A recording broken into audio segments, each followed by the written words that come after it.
Hi guys, in this video we will be doing the chapter 7, which is non-current assets, acquisition and depreciation of ACCF 3 financial accounting.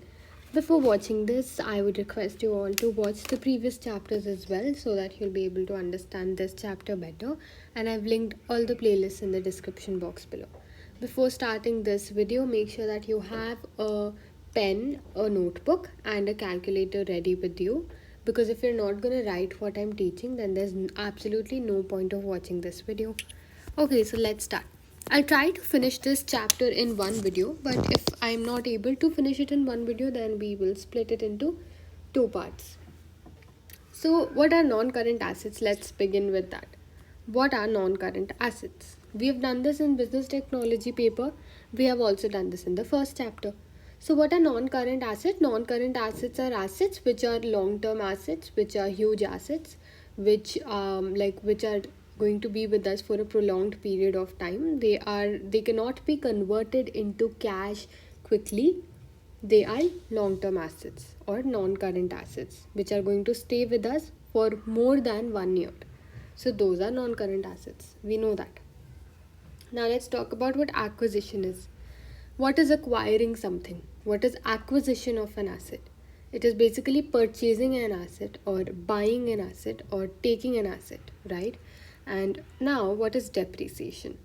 You all must have done depreciation in your schools, but let's just quickly revise what depreciation really is. So depreciation is basically the wear and tear of assets. It is the wear and tear.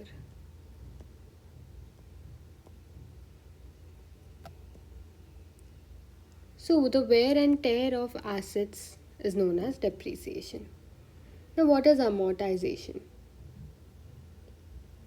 If you can recall, there was something called as amortization as well, right? So what is amortization? So depreciation is the wear and tear of physical assets or the tangible assets. What are tangible assets? Tangible assets are those assets which we can touch and feel, whereas intangible assets are those assets whom we cannot touch and feel.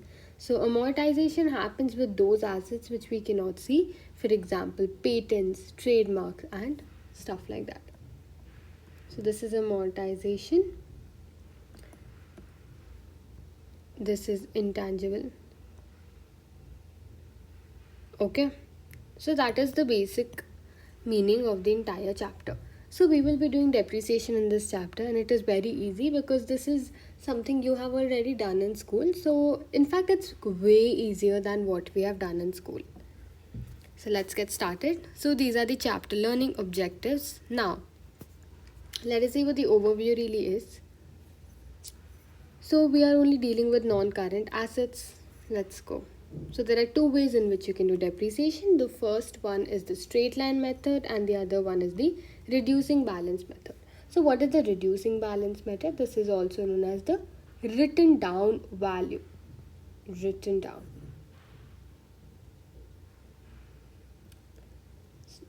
So reducing balance method has another name, and that is known as the written down value of method, which we will discuss further. Don't worry, right now we are going to discuss each and everything.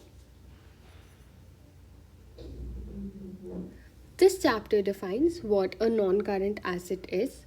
Before considering how non-current assets are measured and classified for inclusion in the financial statements. Importantly, this chapter also considers the accounting requirements of IAS 16 property, plant and equipment. So IAS 16 deals with property, plant and equipment. Okay, so now you know what non-current assets are. We just discussed what non-current assets are. Now let's see what the book says. So non-current assets are distinguished from current assets. Why? Because non-current assets are long-term in nature. They are more than 1 year. This we just discussed. More than 1 year. Could be tangible or intangible.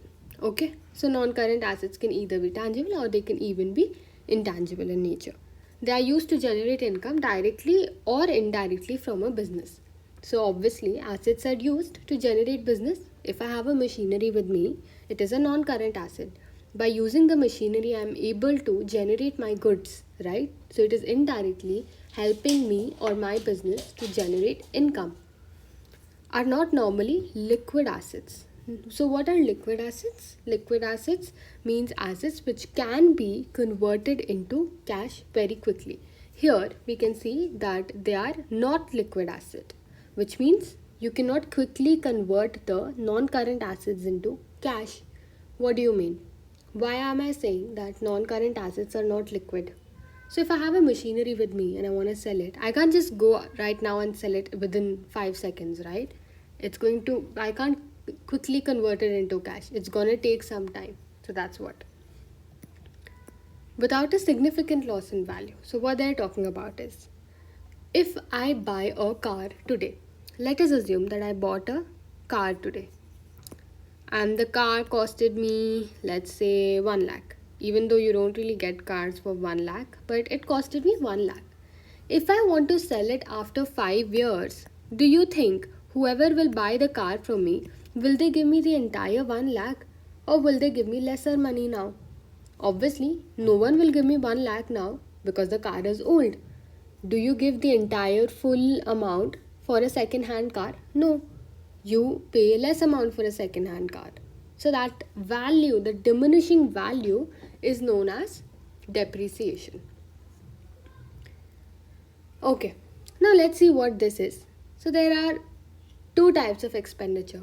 Okay, so you know what expenditure is. You have done the expenditure in the first chapter. So you know what an expenditure to a business really is. So now let's come to this. We are talking about two types of expenditure. The first one is a capital expenditure. The second one is a revenue expenditure. Now let's go into the detail of them and let's see what it really means. So when you talk about capital, what does that mean? And what does a capital expenditure really mean? So whenever you do some expenditure or you have some expense, basically you do some expenditure on the acquisition of non-current assets required for the business, not for resale. Now I'll tell you. Let us assume I have a business of bottles. I have a bottle business. Okay, I sell bottles and I need to buy a machinery, and using this machinery only I am going to make these bottles. So what is my resale material, or what is the business I'm doing? Bottles. So I'm going to make the bottles using the machine and sell it to the customers. So I am manufacturing bottles for the purpose of resale, right? But whereas this machinery, am I going to sell this machinery for money? Is this my operation activity? Is it my operative activity? Is this machine for resale purpose or for production purpose? It is for production purpose, right? It is not my operative activity. So it is not for resale. So whatever expenditure I incur in acquiring a non-current asset which is used for production purposes, which is not for resale, is known as a capital expenditure, right? Expenditure on existing non-current assets aimed at increasing their earning capacity. So expenditure which I incur on existing non-current asset aimed at increasing their earning capacity. For example, I have a machine, let's say. This is my machine. Doesn't look like one, but this is my machine. Okay? And in this machine, I want to upgrade it to a bigger machine. So I got another machine added to it, let's say. So this will help me speed up the process. This will help me manufacture in a more efficient manner. So this is also my capital expenditure. Why is this my capital expenditure? Because this part of the machine is already there. So I am doing expenditure on existing non-current assets aimed at increasing the earning capacity. Clear? You got what capital expenditure is? So it is basically expenditure on acquisition of non-current assets, right? And those non-current assets are not there for resale. They are for business use and they are for the production purposes. So whenever I am using money for that cause, then it will be my capital expenditure because it helps me build capital. Now, let's see the other box. Capital expenditure is the long term in nature, as the business intends to receive the benefits of the expenditure over a long period of time. If I buy a machine today, then I can use it for a long period of time. I can use it until I wind up my business. I can use it for 10 years. I can use it for 20 years. So, what does that say? That it gives me long term benefit. That means it is a capital expenditure. Now, let's see what a revenue expenditure means. Expenditure on current assets. So, the biggest difference between capital and revenue expenditure, you must know. Capital expenditure is the expenditure which is spent on non current assets, whereas the revenue expenditure is the expenditure on the current assets. What are current assets? They are very, very liquid in nature. Expenditure relating to running the business, such as admin costs. So, there are various sorts of things that happen in a business. There are various expenses, small, petty expenses. So, those are the expenses, right? Those small, tiny expenses which are required, like the admin costs, those are come under the revenue expenditure. Expenditure on maintaining the earning capacity of the non-current assets. Now, something like repair. So, you have to repair your machines sometimes, right? If something happens, you need to repair it. Or if some admin costs are required, these small, petty cash things. So, these are some things which come under the revenue expenditure. Revenue expenditure relates to current accounting period and is used to generate revenue in business.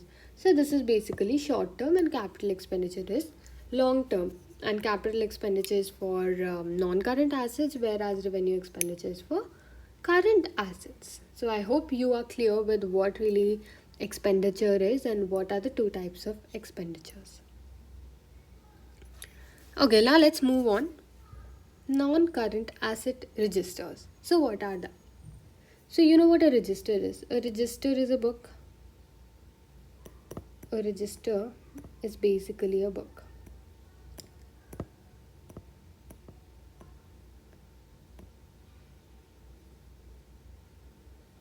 Okay, so now let's read what a non-current asset register is. So now you know what a non-current asset is. It is a long-term asset which is there with us for a period of more than 1 year. And the registers, non-current asset registers are, as the name suggests, a record of the non-current assets held by an entity. The registers form a part of the internal control of a system of an entity. So these are registers, so they maintain the information regarding how many or what is the value of the non-current asset which is there with the business. Okay, easy. Moving on. Details held on such a register may include cost, date of purchase, description of asset, serial or reference number, location of the asset, depreciation, expected useful life, carrying amount. So okay, this won't be asked in the question, so you don't even have to learn this. But so the non-current asset register has all these sorts of details regarding the non-current asset. So all you need to remember is that the non-current asset register is a register which has a record of these things. Okay, now let's come here. Acquisition of a non-current asset. So how do you acquire, how do you purchase, or how do you buy a non-current asset? A non-current asset register is maintained in order to control non-current assets and keep track of what is owned and where it is kept. So there's nothing confusing here. By the end of this video, you will be done with this entire chapter. You will be done with all the questions, and you will also be done with all of the theory part. So you don't have to worry about it. I'm making you guys do each and every line of it so that you won't have a backlog. So just try to understand what I'm saying, right? Okay. So where were we? Yeah. So the non-current asset register, in short, keeps all the information regarding the asset. Like where did you buy it from, when did you buy it, what is the depreciation value, and so on. It is periodically reconciled to the non-current asset accounts maintained in the general ledger. Okay, so you know what a general ledger is. You know that every asset has its own ledger, right? So we do the balancing. We have done this in all of the previous chapters.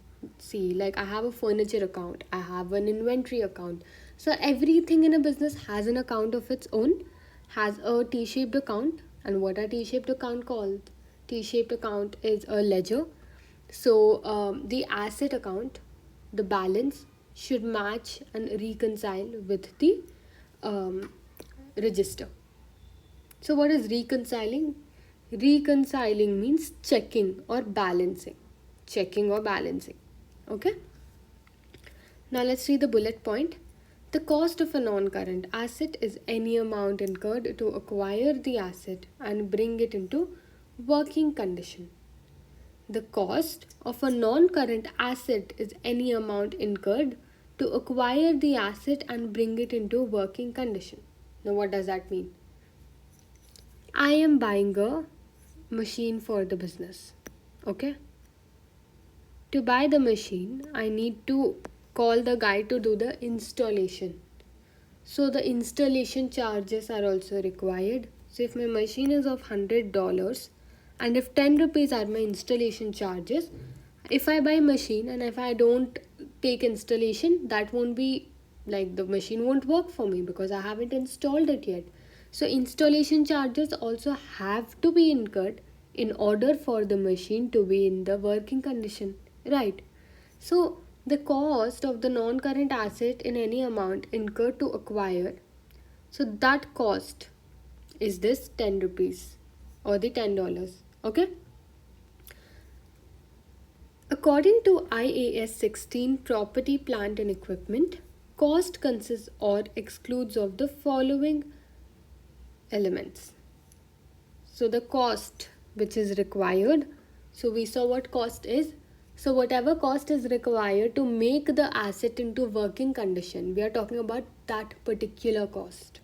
Now there are certain things according to the IAS 16 which are included in the cost, and there are certain things which are excluded from the cost, right? Now let's see them also. What are they? So first of all, capital expenditure items are always included in that cost. You know what capital expenditure are? Capital expenditure such as purchase price, delivery cost, legal fees, subsequent expenditure which enhances the asset. This is the upgradation example I've told you. Trials and tests. So these are some of the capital expenditures. So these are some things which are required and these are some things which are included in the cost. Okay. Now let's go to what are the things which are excluded from the cost of the business. So the things which are excluded from the cost, like repairs. So repairs are revenue expenditures and we have seen that. So basically revenue expenditures are excluded and capital expenditures are always included. Revenue expenditures are something which are not accounted with the, when you're acquiring it. So if I'm buying a washing machine, let's say I'm buying a washing machine. I am buying a washing machine and the charge of the washing machine is $100 and $10 is the installation charges. Then I will assume that washing machine is 100 and installation is 10. So basically for me the total cost is 110. This is what I will assume. I won't be like washing machine is 100 and installation is 10 and every year I'll have to do $20 of repair also. So let me add this to the cost price. You never think in that way, do you? You never consider revenue expenditures. You always consider capital expenditure. So that is why you will not include repairs.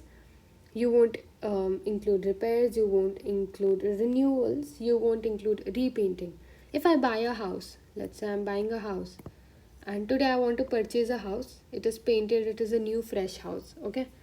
I'm buying it and it costs me, let's say, 1 crore. So this is, I won't be like next year the roof might have leakage, so I'll have to pay for the repair. So let me add that amount in the cost price of the house. Or I'll be like, okay, so I have to repaint it after 10 years. So let me add that also right now. That's not how you think, right? So you don't add this repainting and everything. And administrative costs is also known as a revenue expenditure, right? You won't do this. General overheads, training cost, wastage. So these are the things which will not be included again. So I hope you are clear till here. Moving on, let's see. The correct double entry to record the purchase is debit non-current asset, credit bank cash or payables. Okay, so what is this? This is what you've been doing so far. This is not difficult. Don't just get worried seeing the, when if I buy a machine, what will be the journal entry if I'm paying? You debit the machinery account and you credit the cash account or the payables account, right? That's it. This is literally the same thing which I've done. So there's nothing to worry. Easy so far. It's literally just theoretical in nature, and I hope you're making notes of whatever you are finding difficult. A separate cost account should be kept for each category of non current asset: motor vehicles, fixtures, and fittings. Okay, so there should be a cost account. We haven't done the cost account so far, we have done the asset account, but you need to basically keep a cost account too for all of the non current assets. So, this is also one thing. Okay, now let's see what subsequent expenditure is. Subsequent costs on the non current asset can only be recorded as the part of the cost. Okay, so tell me, what is subsequent cost? Subsequent costs are the further costs. They are the later on which costs will have to be incurred when you're after buying the product. So if it enhances the benefits of the asset, increases revenue or being generated by the assets. An example of a subsequent expenditure which meets this criterion is, it is an extension to a shop building. Okay, so this you know. What is subsequent?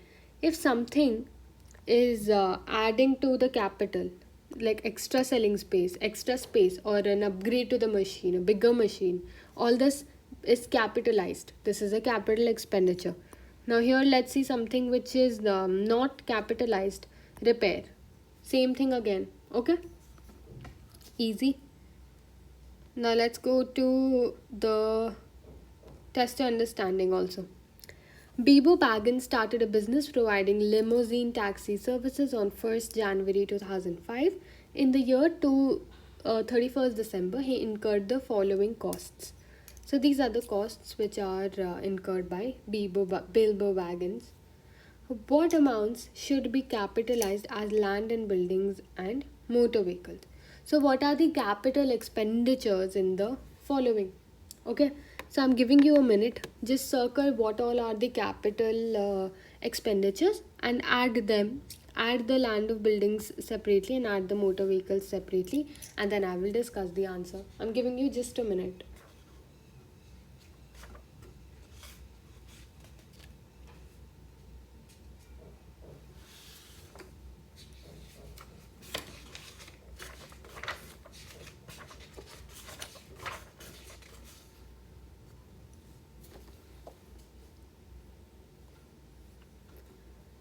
Okay, so let's start. Office premises is obviously capitalized in nature. So I'm using black for land and building. It is capitalized in nature for sure. And what about the legal fees? Legal fees are always added. Why? Because legal fees is like the installation charges. Without paying the legal fees, you won't be able to anyway use the land. So these are the charges which are used to make the asset in the working conditions. If you will not pay the license fees, you won't be able to drive the car. If you won't pay the land fees, land legal fees, you won't be able to use the land. So this is a capital expenditure and you've studied that. So you add the legal costs. Cost of materials and labors to paint the office? No. Painting and all of that is a revenue expenditure. Mercedes E-Series estate cars. Okay. E-Series estate cars, that also obviously comes in motor vehicles. We will keep that. This is the separate one. This is for the other asset. Number plates for cars. See, without putting the number plates, you cannot start using the asset. There will be no value of the car without the number plates. So this is also a capital expenditure. Delivery charge for cars. Okay, delivery charge is basically like an installation charge. If you won't get the car delivered, you won't be able to use it. And road license fees. Again, what I told you, the road license fee is it's actually required, but listen to me carefully. Here we are not talking about the license fee. We are talking about the road license fee. So what is the road license fee in the UK? Keep that in mind. So road license fee is something which is taken from the customers every year. So every year you have to pay road license fee to the government. The way you pay income tax, you have to pay the road license fee also every year. So when you're buying a car, you won't be like for 10 years every year I have to pay this much, so I'll add that here. This is not a one time thing. This is not a one time thing. This is something which you have to keep doing, which is recurring. The road license fee in the UK is recurring. So that is something like repair. So that is a revenue expenditure and you will not add it. Okay? Don't forget that. Now, where are we? Yeah. Driver's wages for first year of operation. See, driver's wages is something else. So you won't add that. Blank taxi receipts printed with billboard business name and number. Taxi receipts printed with billboard business and number. That is also having nothing to do with the capital expenditure. Now let's add the land and building. What's the land and building? Office premises plus the legal fees. So which is 250 plus 10, which is 260. So which one is 260? Either A or D. Oh wait, it is just A. We found the answer, but let us still check the motor vehicles. So what is motor vehicles? Mercedes plus number plates plus delivery charge. So it is this. Let's add them and check the answer. 116000 plus 210 plus 180.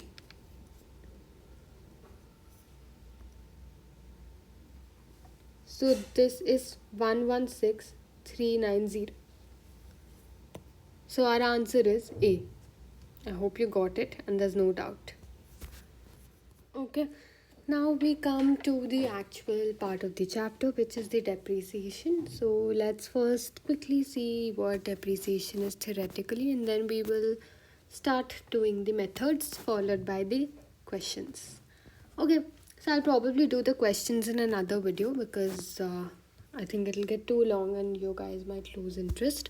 So let's do the theory part here and let's do the methods of depreciation, and we will do the question part in the next video. Okay.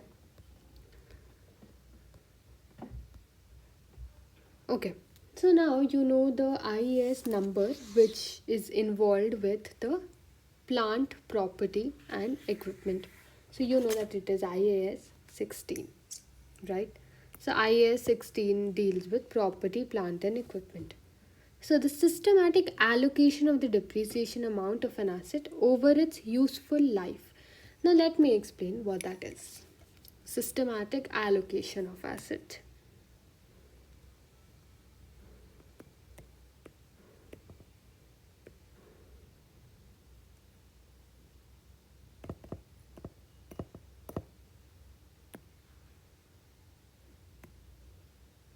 Okay, so now let's think about it.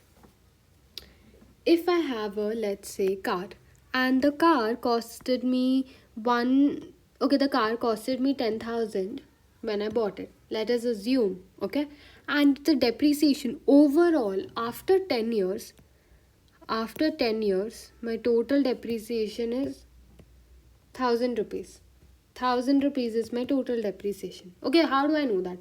If I want to sell my car today, this is let's say 10 years ago, and today I want to sell my car and I will get only 9,000 rupees. The person who wants to buy from me said that they will give me only 9,000 rupees, which means that I have a depreciation of 1,000.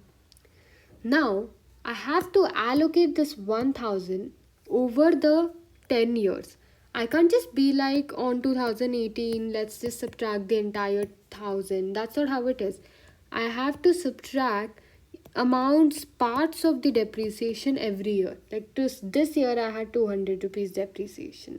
Next year, I have 200. Again, I have 200. Again, I have 200. I can't just be like directly I had 800 depreciation this year. That's not how I should be. I should allocate the depreciation over the useful life of the product, and I have to systematically allocate the depreciation. Now, what is useful life? How many years I have used the asset. How many years I have used it till I have discarded it. That is the useful life of my asset. Okay? In simple terms, depreciation spreads the cost of the asset over the period in which it will be used. Depreciation matches the cost of using a non current asset to the revenues generated by the asset over its useful life. So, this is the matching concept, right?